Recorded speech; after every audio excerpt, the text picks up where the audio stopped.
todos, eu hoje estou aqui para falar sobre um tema que tem andado a ser falado no YouTube nos últimos dias, aliás nas últimas semanas, que tem a ver com a questão do artigo 13 e o que é que o artigo 13 poderá representar na prática para nós no YouTube, mas não apenas para nós no YouTube, mas nós, cidadãos da União Europeia, o que é que o artigo 13 poderá representar. E eu decidi fazer este vídeo porque inicialmente achei que não haveria necessidade de fazer, porque outros youtubers muito maiores e com a capacidade de conseguirem chegar a milhões de pessoas já estavam a fazer esses vídeos. O PewDiePie, que é o maior youtuber do mundo, com mais de 70 milhões de subscritores, fez esse primeiro vídeo, eu penso que há cerca de 2 meses atrás, porque esta lei na realidade já foi aprovada em setembro.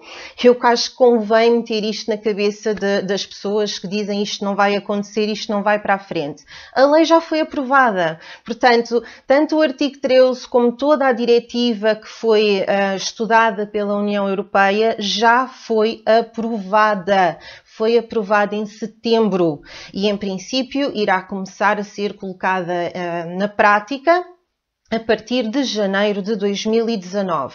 Agora, para quem ainda não sabe do que é que eu estou a falar, podem perguntar o que é o artigo 13 afinal. Para quem está na internet, para quem está no YouTube, nós já sabíamos da existência do artigo 13 há bastante tempo.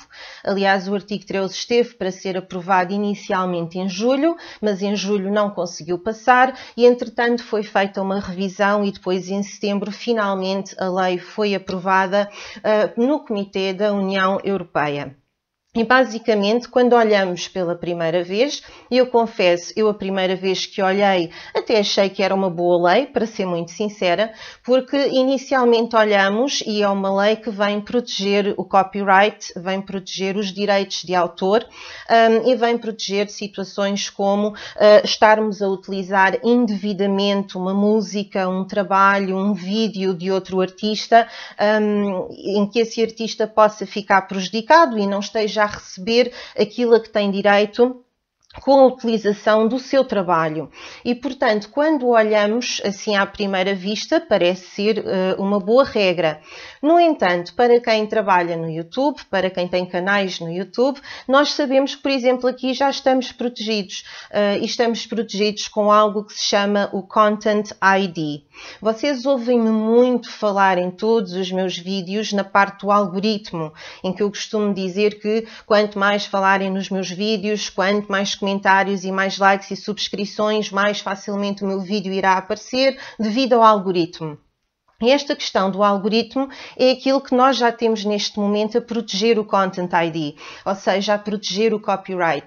Portanto, imaginemos que alguém decide agarrar num pedaço do meu vídeo ou no meu vídeo na totalidade e colocar noutro canal. Eu, neste momento, posso, através do Content ID, das copyright strikes que o YouTube tem, eu consigo ou imediatamente fazer com que aquele vídeo seja eliminado, ou posso deixar esse vídeo continuar, mas eu receber a monetização que esse vídeo possa estar a ter.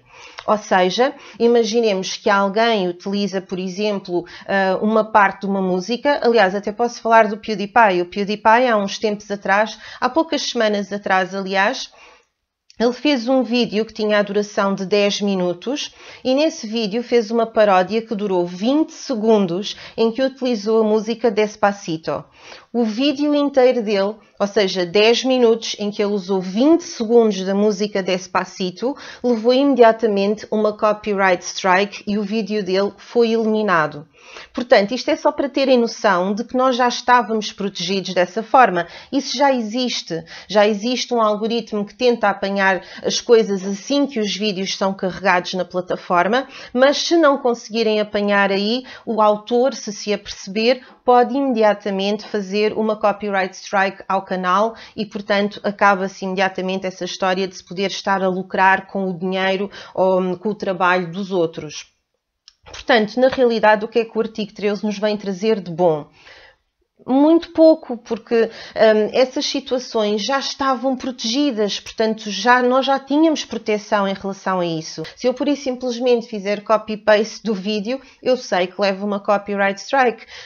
Se eu utilizar uma música, eu sei que levo copyright strike. As músicas que vocês me ouvem utilizar neste canal, que é a música na introdução e a música que eu geralmente tenho durante os vídeos, são músicas que eu estou a utilizar com a autorização do autor e depois, se forem até aqui na descrição, vocês podem ver que são do Kevin MacLeod e tem lá a licença, etc., que me permite utilizar a música. Porque se eu me pusesse a usar uma música só porque sim, sem ter autorização, isso daria, obviamente, direito a uma copyright strike. Mas qual é que é o risco então do artigo 13 e porque é que estamos todos tão preocupados com isto? Por uma razão muito simples. Neste momento, ou seja, antes do artigo 13 entrar aqui, se eu utilizar uma música que eu não devo, um conteúdo que eu não devo, uma marca que eu não devo, eu sou penalizada. A partir do momento em que o artigo 13 entra em vigor a partir de janeiro, o responsável passa a ser a plataforma. Ou seja, isto significa YouTube, mas também significa Facebook, Twitter, Reddit, Tumblr, Instagram, Snapchat, WhatsApp, todas as redes sociais que vocês consigam imaginar neste momento. Aliás, o próprio Google Imagens passa a ser responsável se alguém partilhar uma imagem através do Google Imagens, por exemplo. Portanto, chega a este ponto. E é isso que eu acho que as pessoas ainda não conseguiram compreender. Isto para vos dizer que coloquem-se no ponto de vista do YouTube. A partir do momento em que o YouTube passa a ser responsabilizado por aquilo que o YouTuber está a utilizar no seu vídeo, é óbvio que eles não vão conseguir assumir esse risco. E isso foi-nos dito por quem? Pelo próprio YouTube. Portanto, a CEO do YouTube, a Susan, já emitiu um comunicado e todos nós tivemos acesso a esse comunicado e esse comunicado está online para quem quiser ir ver, em que ela nos disse literalmente que o YouTube concorda com aquilo que o artigo 13 está a tentar promover, que o YouTube está a favor dessas leis que impeçam que as pessoas utilizem indevidamente material que não devam poder utilizar, mas que é impossível neste momento eles conseguirem ter controle sobre tudo aquilo que é publicado no YouTube. Portanto, isto significa, e isto foi dito pelo próprio YouTube, É muito importante isto. Eles disseram que é mais fácil para eles, se esta lei for em frente, tal como ela está neste momento, bloquear milhões de vídeos e milhões de canais dentro da União Europeia. Isto significa que os meus vídeos feitos até agora, que são 104 vídeos, poderão ser todos apagados, o meu canal poderá ser apagado e bloqueado e os canais de todos os outros youtubers da União Europeia também poderão ser bloqueados. Não sei se estão a ver a dimensão que isto aqui poderá ter, são umas proporções gigantescas. Ora, quem diz YouTube diz também Facebook, por exemplo. Ou seja, se vocês quiserem partilhar qualquer coisa no Facebook, mas vocês não forem os detentores dos direitos de autor do que estão a partilhar, o Facebook tem que pagar uma multa, tem que pagar uma coima. Ora, o Facebook também não tem capacidade para conseguir controlar aquilo que todos nós estamos a partilhar lá. Portanto, o mais fácil vai ser bloquear. Vocês querem partilhar qualquer coisa no Facebook e não vão poder partilhar qualquer coisa no Facebook porque o Facebook não se vai responsabilizar e pagar uma multa com esta questão dos direitos de autor que vem com o artigo 13. Portanto, tem havido muita especulação. Tem-se falado muito, principalmente com o vídeo do Want, que foi falar no fim da internet, tal como nós a conhecemos, e apesar das palavras dele serem palavras fortes, ele tem toda a razão.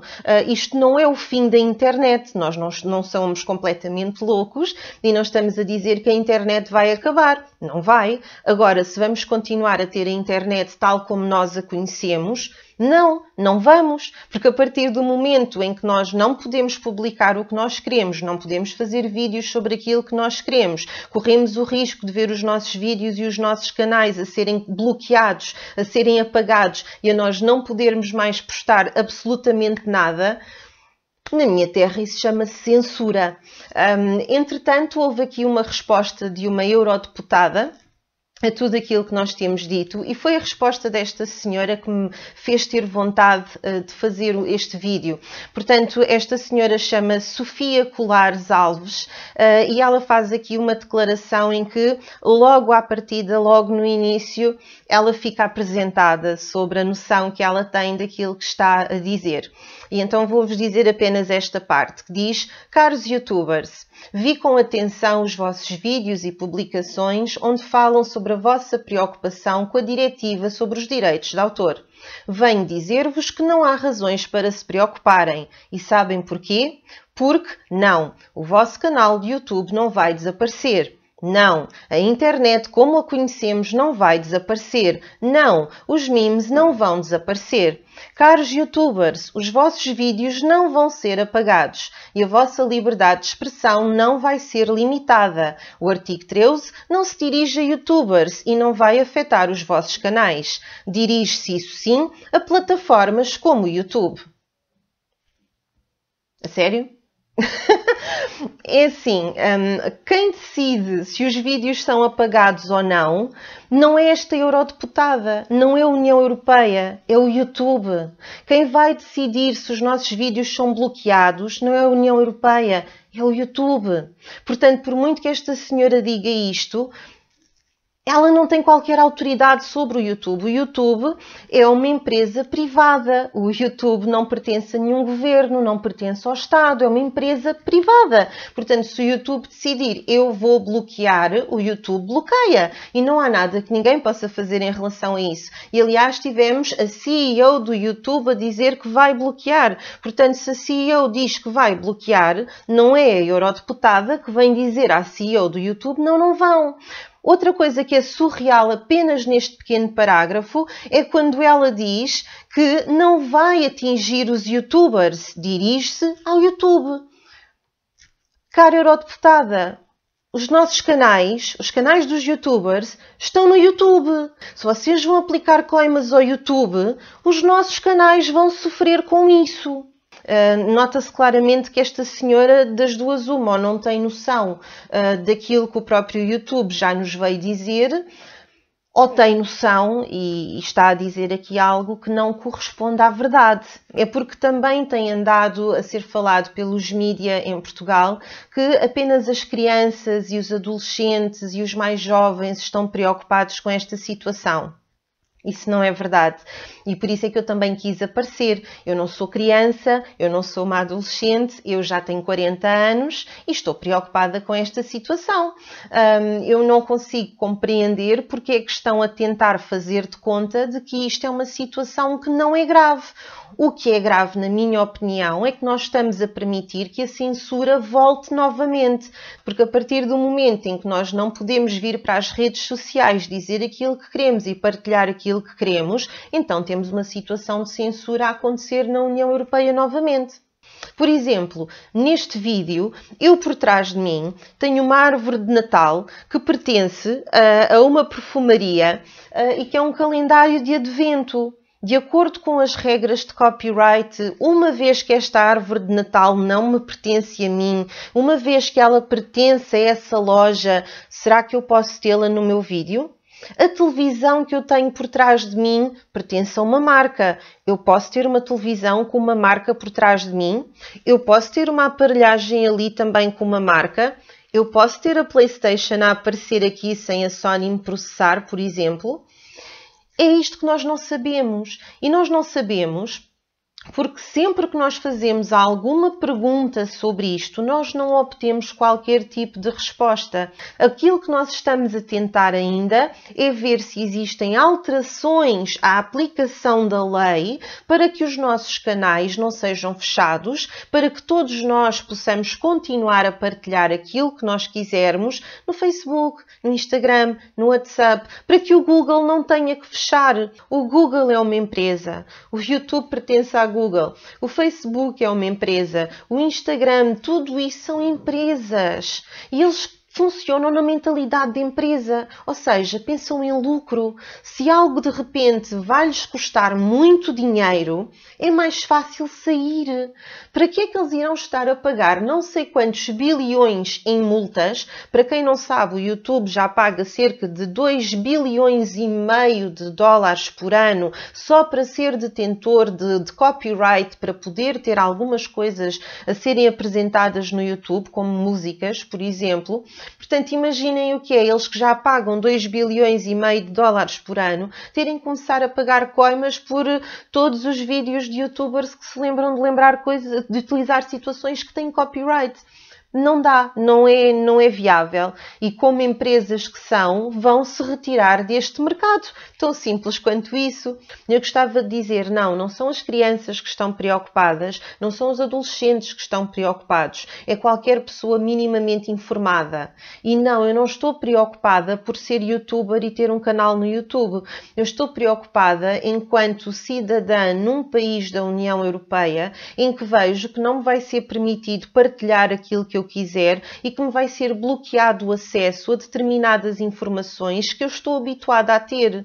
Preocupa-me não poder ter acesso a determinados vídeos estrangeiros, mesmo os vídeos americanos, por exemplo, que irão ser bloqueados e que os utilizadores da União Europeia não poderão ter acesso porque vai contra as diretrizes do artigo 13. E sim, preocupa-me. A comunicação social não está a falar sobre isto, a comunicação social não tem interesse em falar sobre isto, porque eles serão os únicos a não serem afetados. Isto está apenas a afetar o conteúdo digital. Isto está a afetar aquilo que vocês podem pesquisar e aceder na internet. Portanto, isto não vai mexer com os canais de televisão, isto não vai mexer com a imprensa escrita. Esses vão continuar a fazer tudo aquilo que fazem até esse momento. Portanto, eles não têm interesse absolutamente nenhum em não aprovar este artigo. Para eles até é preferível que os canais se fechem, não é? E que deixe de existir a internet como ela existe neste momento. Neste momento as pessoas, atenção, dos 35 para baixo, maioritariamente, assistem a Netflix e assistem a YouTube. Poucas são as pessoas abaixo dos 35 anos que estão ainda a assistir a canais de televisão como se fazia antigamente, não é? Antigamente, quando eu era mais nova, eu lembro-me que nós víamos as telenovelas e o telejornal e a nossa vida inteira era baseada à volta da televisão. Eu não tenho menos de 35 anos, já estou na casa dos 40, mas, por alguma razão, eu própria não vejo televisão. Portanto, eu sou daquelas pessoas que funciona com o Netflix, com o YouTube e pouco mais. É através disso que eu funciono. Pronto, a única coisa que eu vos queria dizer era isto. Nós estamos preocupados, sim. Ou seja, eu espero que não. Eu espero que isto realmente seja apenas uma questão de haver aqui uma adaptação da lei. A lei já foi aprovada, mas pode sempre ter ali algumas alíneas para que todos nós fiquemos mais tranquilos. Espero que não nos seja cortada a palavra. Espero que não exista verdadeiramente o regresso da censura, principalmente num país como Portugal, que lutou para sair desse tipo de censura, que lutou para viver num Estado democrático e que agora corre o risco de entrar aqui em algo um pouco estranho se isto for para a frente, tal como está a ser dito. E quero que as pessoas pensem sobre isto, falem sobre isto, façam perguntas. Existe uma petição abaixo-assinado que a última vez que eu vi a quantidade de assinaturas já tinha perto de 4 milhões de assinaturas a pedir para que este artigo ou deixe de existir ou que leve a alterações para não ser tão restritivo. Mas, acima de tudo, aquilo que nós queremos é que nos expliquem o que é que vai acontecer exatamente. Porque já existe o algoritmo do YouTube para tentar apanhar o Content ID, ou seja, já existe um algoritmo a tentar apanhar material que tem dono e que está a ser utilizado por outras pessoas. Tanto quanto eu sei, o Facebook e o Instagram vão começar a utilizar o mesmo algoritmo que o YouTube está a utilizar. Isso já existe. O que é que querem que estas redes façam mais do que aquilo que já existe? Se o sistema é perfeito, Não, o sistema não está perfeito. Agora, será que transformar o sistema em algo perfeito é bloquear apenas a informação toda? É acabar com os nossos canais, acabar com a nossa liberdade, acabar com a nossa liberdade de expressão? É isto que nós queremos saber. Posso partilhar imagens ao fazer um vídeo, posso utilizar uma música, posso ter marcas por trás de mim a aparecerem. Posso ou não posso? É isso que eu não sei. É isso que neste momento ninguém sabe. Será que o YouTube vai sequer esperar por estas respostas? Ou eles vão chegar a janeiro e fazer aquilo que nos disseram, que é fechar os nossos canais? Isto não nos foi dito pela União Europeia. Isto foi-nos dito pelo YouTube. Pela CEO do YouTube, que nos disseram: nós seremos obrigados a bloquear os vossos vídeos e os vossos canais na União Europeia. Foram eles que nos disseram isto. Portanto, eu não sei exatamente o que é que se está a passar, mas eu gostava que nos dessem algum tipo de resposta, porque se não querem que sejam feitos vídeos em que nós estamos a falar sobre isto sem termos conhecimento de causa, então falem abertamente sobre o que é que vai ser aprovado, ou melhor, já foi, mas na prática no que é que isso se vai traduzir. Porque aquilo que pensam que estão a fazer para nos proteger, nós já temos neste momento, já existe, já estamos protegidos. Enfim, eu vou deixar o link em baixo para um vídeo do Filipe Neto, que fala também sobre isto, o vídeo do Want e mais alguns vídeos que eu penso que têm uma boa informação sobre aquilo que se está a passar neste momento. Eu achei que não valia a pena inicialmente fazer um vídeo sobre isto, porque os outros youtubers, o Filipe Neto é o 6º youtuber mais subscrito do mundo, tem 28 milhões de subscritores, o Want tem mais de 3 milhões de subscritores e, portanto, eu pensei, ok, eu coitadinha com 8 mil subscritores não faço falta, mas como aparentemente estão a tentar dizer que apenas as crianças e os adolescentes estão preocupadas com isto, eu quis mostrar que não, que há pessoas com 40 anos que também estão preocupadas com isto. Era apenas isto que eu tinha para vos dizer hoje e é com muita pena minha que sou obrigada a fazer um vídeo sobre uma coisa que tem a ver com os nossos direitos e com aquilo que nós podemos e não podemos fazer, mostrar, partilhar na internet. É muito triste e não havia necessidade. Beijinho para todos.